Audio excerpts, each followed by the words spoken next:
इन भगवानों के आगे न जलाएं गोल बत्ती का दीपक, वरना घर में हो जाएगा दरिद्रता का वास। हिंदू धर्म में देवी देवताओं की पूजा के समय दीपक जलाया जाता है। ये मान्यता है कि बिना दीपक जलाए पूजा पूर्ण नहीं मानी जाती। दोस्तों, दीपक जलाने से न सिर्फ देवी देवता प्रसन्न होते हैं, बल्कि घर में सकारात्मक ऊर्जा का संचार होता है। घर में सकारात्मक ऊर्जा होने से घर में सुख, शांति और खुशहाली आती है। जब देवी देवताओं के सामने दीपक जलाते हैं, घी का, सरसों का या अन्य तेल के साथ रुई से बाती बनाकर दीपक जलाया जाता है। मुख्यतः दो तरह की बाती होती है, एक लंबी बाती और दूसरी गोल बाती। दोनों बाती को जलाने का अपना अपना अलग अलग महत्व होता है, लेकिन अधिकतर लोग इस बात से अनजान हैं कि गोल और लंबी बत्ती कौन से देवी देवताओं के सामने प्रज्वलित करनी चाहिए। दोस्तों, इस वीडियो में हम जानेंगे कि गोल बत्ती का दीपक कहाँ जलाना चाहिए और कहाँ नहीं जलाना चाहिए, और लंबी बत्ती का दीपक कहाँ जलाना चाहिए और कहाँ नहीं जलाना चाहिए। सबसे पहले बात करते हैं गोल बत्ती के बारे में। दोस्तों, अब जानते हैं कि गोल बत्ती का दीपक कौन कौन से देवी देवताओं के सामने जलाना चाहिए। शास्त्रों के अनुसार गोल बत्ती का दीपक ब्रह्मा जी, इंद्रदेव, शिव जी, विष्णु जी सहित अन्य देवता के मंदिर में लगाना शुभ होता है। इसके साथ ही तुलसी के पौधे के सामने भी गोल बत्ती वाला दीपक जलाना चाहिए। गोल बत्ती जलाने से घर में स्थिरता आती है, जिससे माँ लक्ष्मी का घर में हमेशा वास होता है। नंबर 2, पीपल या फिर बट वृक्ष की पूजा करते समय भी गोल बत्ती का दीपक जलाकर ही पूजा करनी चाहिए। लंबी बत्ती का इस्तेमाल ना करें। दोस्तों, अब जानते हैं कि गोल बत्ती का दीपक कहाँ नहीं जलाना चाहिए। नंबर 1, गोल बत्ती का दीपक नवरात्रि या लक्ष्मी पूजन में नहीं जलाना चाहिए।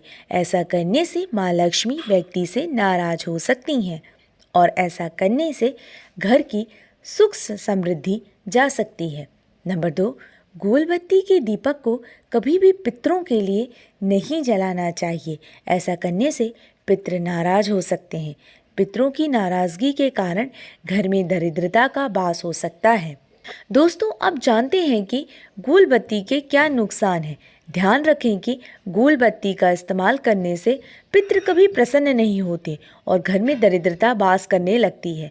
इसके घर में रहने वाले सदस्यों की तरक्की पर भी बुरा असर पड़ता है। इसके साथ ही घर में कोई न कोई बीमार पड़ता रहता है। इसलिए घर में पितरों को प्रसन्न करने के लिए लंबी बत्ती का ही दीपक जलाएं।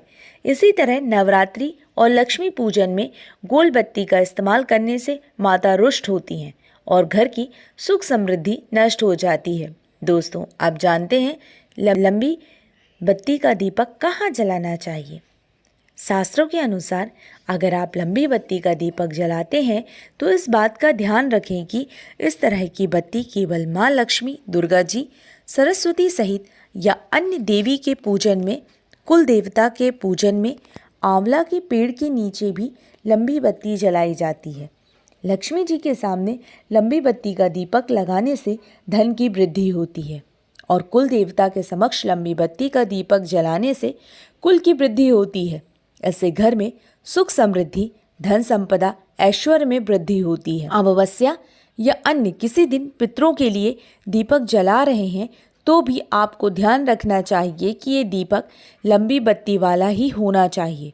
गोल बत्ती का इस्तेमाल करने से पितृ कभी भी खुश नहीं होते हैं। घर में गरीबी आती है, परिवार के सदस्यों पर भी इसका बुरा असर पड़ता है और उनकी तरक्की रुक जाती है। वहीं ऐसा करने से हर सदस्य को किसी न किसी तरह की बीमारियों से परेशानी का सामना करना पड़ सकता है। इसलिए ध्यान रखें और पितरों के लिए हमेशा लंबी बत्ती दीपक जलाना चाहिए। माँ लक्ष्मी का पूजन और नवरात्रि में लंबी बत्ती का दीपक प्रयोग करना चाहिए। इससे घर में खुशहाली आती है और माँ लक्ष्मी का वास बना रहता है। दोस्तों, घर के मंदिर में दीपक जलाने के बहुत से फायदे देखने को मिलते हैं, लेकिन ज्योतिष शास्त्र में दीपक जलाने के भी कुछ नियम हैं जिनका हम यदि पालन नहीं करते तो हमें कई समस्याओं का सामना भी करना पड़ सकता है। तो आइए अब जानते हैं दीपक जलाने के कुछ नियमों के बारे में जान लेते हैं। ज्योतिष शास्त्र के अनुसार दीपक को सदैव उचित स्थान पर जलाना चाहिए। मंदिर में दीपक को हमेशा भगवान की प्रतिमा के सामने ही जलाना चाहिए। अगर दीपक घी का जला रहे हो तो उसे अपने बाएं साइड रखें। वहीं तेल के दीपक को अपनी दाईं ओर रखना चाहिए। तेल वाले दीपक में हमेशा लाल बत्ती का उपयोग करना चाहिए। वहीं घी के दीपक में रुई की बत्ती का इस्तेमाल करना चाहिए। पूजा स्थल पर दीपक को पश्चिम दिशा में न रखें, इससे आपके जीवन में आर्थिक परेशानियां आ सकती हैं। पूजा में खंडित दीपक का उपयोग नहीं करना चाहिए, इससे घर में दरिद्रता आती है। घर में हर शाम को मुख्य द्वार पर दीपक लगाना चाहिए। सकारात्मक ऊर्जा घर में प्रवेश करती है तो सुख समृद्धि का वास हो। तो दोस्तों आज के लिए बस इतना ही। उम्मीद है वीडियो में जानकारी अच्छी लगी होगी। दोस्तों अगर जानकारी अच्छी लगी हो तो वीडियो को लाइक कर दीजिए, शेयर कर दीजिए।